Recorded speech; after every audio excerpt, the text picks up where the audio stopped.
Bien, vamos con nuestro segundo invitado, el doctor Jofre Campaña, fundador de Goberna y Derecho. Con él vamos a hablar sobre las herramientas constitucionales que necesita el gobierno para evitar la violencia en las cárceles. Doctor Campaña, muchísimas gracias por aceptar este diálogo. No sé si usted escuchó parte de la entrevista del gobernador. Bueno, el gobernador dice que las cosas están mejores, ya hay control dentro de las cárceles, pero la preocupación de nosotros no es solamente que esto se pacifique por el momento, sino que esto ya llegue a una solución, no solamente en la penitenciaría litoral, sino en todo el país. Buen día, doctor. Buenos días, muchas gracias. Sí, tuve oportunidad de escuchar gran parte de la intervención de Pablo Arosemena. Yo lo que puedo decir de esa intervención es que celebro el optimismo de Pablo, ¿no? Después de escucharlo, uno pensaría que vivimos en Suiza o en Alemania. Todo controlado, todo funciona, todo se inventa con este gobierno, todo lo pasado fue malo. La primera vez que se hacen las cosas bien es ahora, en estos días, ¿no? Y entonces simplemente uno se pregunta, pero según las propias declaraciones de Pablo, llegó a la penitenciaría cerca de las 9 de la noche, dice él. Sin embargo, yo mismo tuiteé antes de esa hora que ya había un problema carcelario. Y mucha gente había tuiteado antes y comentado en redes que se venía un problema carcelario. Es decir, al gobernador le avisaron que ya había un problema cerca de las 9 de la noche cuando ya el problema había detonado y reventado. Significa que el tema de información no sirve. La pregunta es, ¿ya destituyó a los responsables? Luego, frases tan a ratos pues sorprendentes, ¿no? Que cuando llegó había fuego cruzado y por tanto había que buscar el momento para entrar. Claro, el momento para entrar fue cuando teníamos 60 y pico de muertos. Entonces, no, creo que vivimos en un país, ya le digo, estamos en Suiza o Alemania. Yo celebro el optimismo de Pablo Arosemena, pero creo que está totalmente divorciado de la realidad. Doctor, muy buenos días, gracias por aceptar esa invitación. Carla Aro le saluda. El presidente de la República en días pasados hacía un llamado a la Corte Constitucional específicamente para esto, ¿no? Para que le ayude y facilite herramientas constitucionales para controlar esta crisis carcelaria.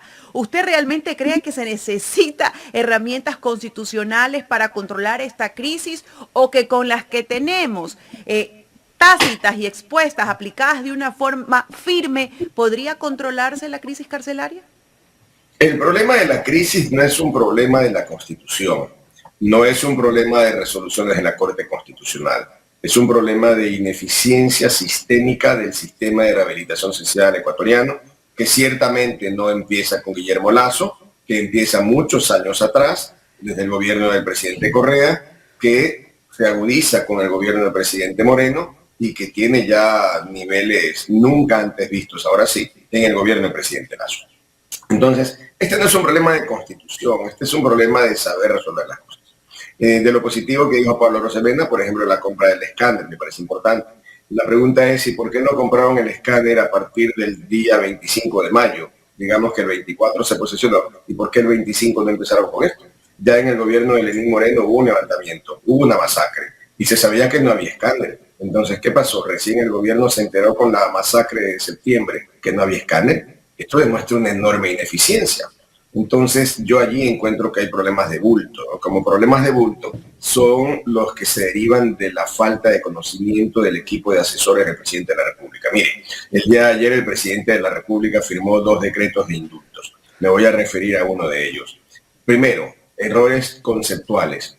El indulto, a diferencia de la amnistía, tiene que ser particular, directo.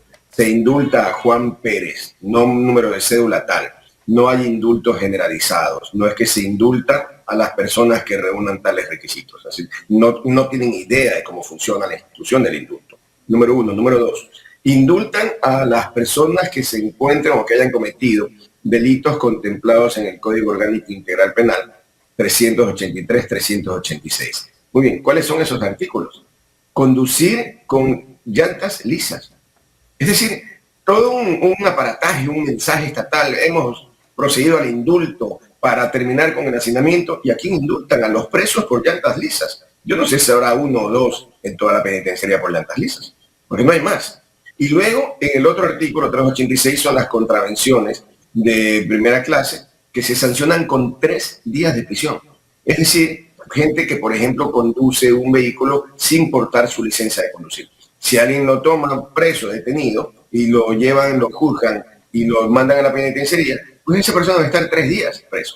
Entonces el presidente en el decreto, como le digo, no tiene nombre y apellido, sino las personas que se encuentren incursas, y para esto el SNAI deberá emitir, primero buscar quienes están en esa condición, segundo emitir los informes correspondientes, tercero pedirle al Consejo de la Judicatura o a los jueces que ordenen la orden de excarcelación y entonces podrán salir. Yo me pregunto, si alguien tiene 3 días de prisión, pues simplemente va a salir antes de que termine el trámite del indulto. Entonces, allí es cuando yo encuentro que el presidente está muy mal asesorado. La asesoría jurídica de la Presidencia de la República es un desastre, no saben de estos temas y son tan necios que no buscan resolver el problema. Entonces, me parece que desgraciadamente este no es un problema de leyes, este es un problema de decisiones y este es un problema de conocimiento. Y creo que hoy día no existe el conocimiento necesario en el gobierno para que puedan resolver el problema. Doctor, pero también hablamos de un problema en el ámbito judicial, porque los procesos se dan muy lentos dentro de la función judicial y es por eso que hemos tenido personas que fallecieron en esta matanza, en esta masacre, que ya tenían su boleta de excarcelación. Entonces, podemos decir también que tenemos una falla dentro de esos procedimientos judiciales, que no hay la agilidad respectiva en esos trámites y esos procesos. Y le pregunto si eso tiene que ver netamente con el personal, o sea, con el personal humano que labora dentro de estas funciones en el ámbito judicial, o si es un proceso netamente de retraso burocrático. Porque cuando conversamos, por ejemplo, con Fiscalía, nos indica, nosotros tenemos 100, 200, 300 expedientes diarios, no nos abastecemos, hay falta de personal, pero por otro lado, ¿qué nos dicen los abogados de libre ejercicio? No, es que son temas muy burocráticos, necesito una firma aquí, una firma acá, un papel aquí, un papel allá, y eso hace que demore todo este tipo de procedimientos. ¿Qué considera usted sobre esto? El sistema judicial es un desastre, no de ahora, esto viene desde hace muchos años atrás. Es un sistema diseñado y preparado para la corrupción, en el que hay una mezcla de elementos que todos llegan y se dirigen para que podamos tener una conclusión de que es un desastre. Allí hay corrupción de jueces, hay corrupción de fiscales, hay corrupción de abogados, hay corrupción de amanuenses, hay corrupción de peritos, hay corrupción de policías investigadores. Es decir, es un sistema que está totalmente corrompido. Número 2, ¿hay una lentitud y un exceso de trámites? Por supuesto que sí. La lentitud derivada en mucho de la cantidad enorme de trámites y denuncias que simplemente ha colapsado al sistema judicial. Tercero, hay problemas gravísimos de mala y pésima aplicación e interpretación de la ley, de lo cual son directamente responsables jueces y fiscales y el Consejo de la Judicatura también. Entonces, es un problema sistémico en el que no se ha querido ver el problema de verdad para poderlo resolver. Ejemplos al canto, ¿no? Usted tiene una denuncia contra alguna persona, se inician las investigaciones y se pasan meses de meses en investigaciones. Expedientes tras expedientes, papeles tras papeles, declaraciones supuestas de investigaciones, y al final la mayoría de los casos terminan cuando hay acusación, pidiendo prisión preventiva, que según la Constitución no debe pedirse, sino como última posibilidad para garantizar que el denunciado concurra efectivamente al juicio penal, con lo cual se violan tratados y convenios internacionales, se viola la Constitución, se viola el Código Orgánico Integral Penal. Luego va el tema de los jueces, y los jueces, cuando no deben conceder prisiones preventivas, pues las conceden, con lo cual se viola nuevamente la ley. Luego tenemos unos tribunales penales que dan pena, en que se sentencia a cualquier persona por cualquier cosa, aún sin que se pruebe la comisión del delito. Yo conozco varios casos que son simplemente infames. Uno último, que justamente hoy día tendré una acción de habeas corpus, en el caso de un chico de 24 años al que por una supuesta tentativa de estafa de un valor de $700 lo condenan a 4 años de prisión, y luego vienen las apelaciones y le rebajan la pena a 24 meses. Según la legislación penal, este chico, que ya cumplió prácticamente el 80 o 90% de la condena, debió ya haber salido en libertad. Sin embargo, sigue detenido. Entonces, ¿por qué sigue detenido? Porque el sistema de rehabilitación, que es el segundo gran eje del sistema penal ecuatoriano, no funciona, y también es un cúmulo de corrupción. Masacres ya creo que son de una manera, de un índice descomunal. En estos últimos 2 años han muerto más personas que en toda la historia del sistema carcelario ecuatoriano. Tenemos entonces la corrupción en los guías, la corrupción en la propia policía, que está encargada del cuidado de las cárceles, corrupción en directores, funcionarios administrativos y obviamente una traba burocrática permanente. A usted le giran una boleta de excarcelación en la función judicial y para que esa boleta llegue a la penitenciaría y pueda salir alguien libre, pues pasan semanas a veces. Entonces, todo está podrido, todo está corrompido. Y esto se resuelve de manera muy fácil con dos elementos, ¿no? Con la decisión de cambiarlo y con el dinero para cambiarlo. Tiene que haber, por ejemplo, un sistema informático automático. Es decir, persona que entra detenida, inmediatamente entra al sistema en conexión con el sistema judicial. ¿Cuánto tiempo dura la pena? ¿Cuántos informes sobre buena conducta hay que presentar? ¿Cuándo se van cumpliendo los porcentajes de pena que la ley exige para entrar a los regímenes especiales que permiten la salida o prelibertad, etcétera, etcétera? Y todo eso tiene que ser automático. Y eso se resuelve contratando un software que no debe costar más de 30, 40 mil dólares. Sin embargo, a nadie le importa hacerlo. ¿Por qué? Porque los presos son considerados parias, son considerados degradación humana y por tanto existe muy poco interés, olvidándose que los presos, que la penitenciaría, no es otra cosa que el reflejo de la sociedad. Entonces hay un problema sistémico que ojalá este gobierno pueda intentar cambiarlo. Doctor, ¿cómo le va? Buen día. Bueno, hay un tema de hacinamiento. El otro día conversábamos aquí con el doctor Alfonso Zambrano Pasquel y él decía que esto es una decisión política, que el gobierno podría indultar a mucha gente, que podría sacar de las cárceles a cerca de 18.000 personas, me parece que me decía el doctor Zambrano, porque hay gente que está detenida por situaciones que no ameritan y que deberían estar afuera, y gente que incluso ha cumplido ya, como usted decía hace un momento, el 60-80% de la pena y siguen detenidos. Otra cosa que se da en las cárceles, mire lo que pasó hace una semana y pico, gente que tenía la boleta de libertad en la mano fue asesinada. ¿Qué va a pasar con toda esa gente que murió dentro de la penitenciaría litoral? Me imagino que los familiares van a demandar al Estado, pero no solamente el hecho es demandar al Estado. El Estado tendrá que pagar, nosotros los ecuatorianos tendremos que pagar esas indemnizaciones. ¿Y los responsables, qué culpa van a tener dentro de todo lo que ha pasado, doctor? El problema es tremendamente complejo, ¿no? Porque efectivamente la obligación del Estado es garantizar la vida, la salud y la rehabilitación de las personas privadas de libertad. Esa es obligación estatal. Cuando esa obligación no se cumple y se producen unas masacres como las sucedidas, el Estado ecuatoriano tiene que responder. Ahora, seamos claros, debe responder el coronel Fausto Cobo, que tiene 2 meses en su cargo y que llega con un estado crítico. Pues parecería que legalmente sí, moralmente no. Sin embargo, ahí viene el problema de fondo. El Estado tiene que responder, sí, van a pagar todos los ecuatorianos, sí, pero ¿quiénes van a ser los responsables? Deberían ser los responsables desde los presidentes que no asignaron los recursos, desde la Asamblea que no asignó ningún recurso o aprobó o apoyó en el tema de las proformas presupuestarias, la Asamblea por inacción, los asambleístas por inacción, por no proponer soluciones al problema, el gobierno, el anterior, por haber permitido esta degeneración del sistema penitenciario. Es decir, debería responder en media función pública. Eso es lo legal, lo jurídico. Sin embargo, yo creo que hay cosas ahora más importantes luego de las masacres, ¿no? Y una cosa muy importante es que creo que tenemos que repensar el sistema penal ecuatoriano. Mire, en el Ecuador existe la cultura de que quien comete cualquier tipo de infracción penal, civil, de negocios, de comercio, lo que sea, la principal reacción es mételo preso. A sabiendas de que la penitenciaría y en general las cárceles son pequeños infiernos. Eso es parte de la cultura ecuatoriana. Mételo preso. Porque se piensa que metiéndolo preso se resolvieron los problemas. La venganza está cubierta o la extorsión legal para efectos de que se logren generalmente cambios patrimoniales. Entonces, cuando esa es la cultura ecuatoriana y no hacemos nada por cambiarla, seguiremos hablando de lo mismo durante mucho tiempo. Y yo voy a tocarle ejemplos muy sencillos. Mire, ¿cuál es el principal número de presos en el Ecuador?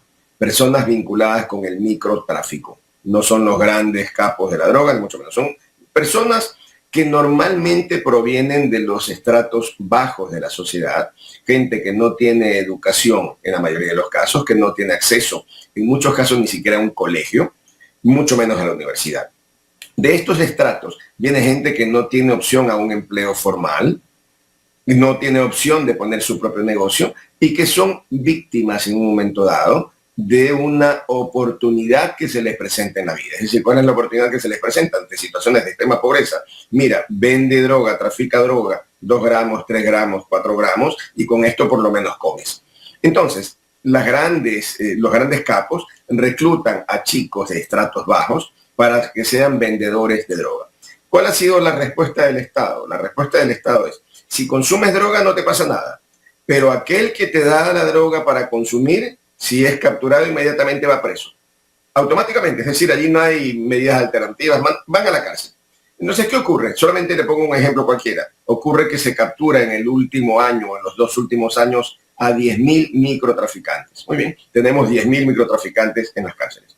¿Cuántos quedan en la sociedad? Alguien diría, bueno, si ya los detuvieron a los 10.000, ya la sociedad está libre de microtráfico. Mentira, pues en la sociedad van a haber 30.000 y 40.000 más. ¿Por qué? Porque los capos tienen que distribuir la droga y porque la gente sigue viviendo en extrema pobreza y porque el microtráfico sigue siendo una alternativa. Entonces, cada vez que tomamos una persona presa, aparecen 3, 4 o 5 más. ¿Por qué? Porque al quedar un territorio libre, viene la posibilidad de que muchos quieren ese territorio. Y entonces, no solamente que tenemos que se multiplican los microtraficantes, sino que vienen las batallas o las peleas por el territorio, asesinatos, sicariato, etcétera, etcétera, etcétera. Entonces, tenemos que empezar a discutir cuál es la solución final a estos hacinamientos. Tenemos que seguir simplemente deteniendo a estos microtraficantes, que en su mayoría, como digo, son chicos y gente joven de los estratos bajos. Entonces, ¿qué pasa? Los detenemos, van a la penitenciaría. En la penitenciaría, como ahí hay condiciones inhumanas, infrahumanas, eso es un infierno. Entonces tienen que pagar dinero para que no los violen o tienen que necesariamente unirse a alguna banda para garantizar su vida. Y se convierten entonces en profesionales del crimen. Y los que eran 10.000 personas que pretendíamos sacar de las calles, se convierten ahora en 10.000 profesionales del crimen y 10.000 personas que salen con odio, con venganza, porque a nadie le gusta entrar a una cárcel y tener que vivir las condiciones infrahumanas en que se viven. Entonces, junto a ese gravísimo problema, viene el otro problema. Ocurre que usted hace un negocio con una persona, usted queda mal en el negocio, se contrata a un abogado descalificado, sin valores, sin principios, sin nada, y lo primero que hace es iniciar un proceso penal, una denuncia. Ocurre que luego del proceso y del soborno a fiscales, sobornos a jueces, esa persona que tiene un problema civil es apresada. Y entonces esta persona apresada que no tiene antecedentes delictivos, que no es una mala persona, ni mucho menos, de repente se ve envuelta en el mismo escenario que antes le he referido. Y vamos más allá. Usted, por desgracia, conduce un vehículo, tiene un choque, no es que va borracho, no es que pasa mayor cosa, simplemente como consecuencia del choque, del accidente, alguien sale herido. Pues usted se va preso y se queda mezclado con ese círculo del infierno. Y vamos más allá. Usted demanda a alguien por una pensión de alimentos, no ha pagado pensión de alimentos por 10.000 causas y simplemente va preso. Y entonces usted tiene gente por delitos que son absurdos, otros por lo que se llaman medidas de apremio en el caso de los alimentos. Tiene al padre que no pudo pagar pensión de alimenticias, tienen a quien chocó un vehículo, tiene a quien estaba en una actividad mercantil que por la corrupción del sistema judicial lo han llevado a la penitenciaría, tiene, por supuesto, a los microtraficantes y luego pues tiene a la gente que hurta. La gente que hurta es quien va por allí y se roba 2 manzanas en una tienda, sin violencia, sin cuchillo, sin pistola, sin nada. Es decir, muchas veces por necesidad. Sin violencia, insisto, ese es el hurto. Y luego tiene a los criminales avesados. Luego tiene al ladrón que lleva una pistola y que si va a una tienda a robar el dinero no tiene ningún problema en meterle un tiro si se resiste. Y luego tiene al violador y luego tiene pues ya a la gente de verdad, los que dirigen muchas veces el hilo del delito. No puede tenerlos en el mismo sitio a todos. No puede mezclarlos y no puede tenerlos a todos en condiciones infrahumanas. Y lo que es más importante, no puede tenerlos a todos sin posibilidades de rehabilitación. Entonces, hay que repensar el derecho penal. ¿Qué es más importante para un microtraficante por primera vez que intentó comercializar 2 gramos? ¿Que lo meta 6 meses, 9 meses, 1 año a prisión? ¿O que el Estado les garantice, primero, formación en carreras técnicas? Podríamos intentar allí y luego propiciar la formación en carreras técnicas y luego intentar que puedan tener un negocio propio. Y le pongo un ejemplo cualquiera, forme ebanistas, forme ebanistas y luego denles el financiamiento para que pongan talleres los ebanistas. Y como eso, 10.000 cosas técnicas o formemos artesanos, etcétera, etcétera. Pero mientras no sigamos mirando el origen del problema, seguiremos simplemente reclutando a miles y luego vendrán decisiones como las que menciona Pablo Arosemena. No, gran logro, vamos a enviar a los 170 colombianos. Sí, probablemente en 6 meses tengamos 500 colombianos más. Entonces son soluciones parche, no van a resolver el problema y no van a resolver el problema porque primero es un problema muy complejo y segundo necesita de gente que sepa resolverlo y tercero de gente que quiera resolverlo y cuarto de gente que tenga la suficiente vocación, formación e integre equipos multidisciplinarios para resolver un problema social, porque en el fondo ese es un problema social. Doctor, quiero agradecerle por haber aceptado esta entrevista aquí en Ecuador en Directo. A ustedes, muchísimas gracias. Gracias al doctor Jofre Campaña, fundador de Goberna y Derecho en Los Especialistas.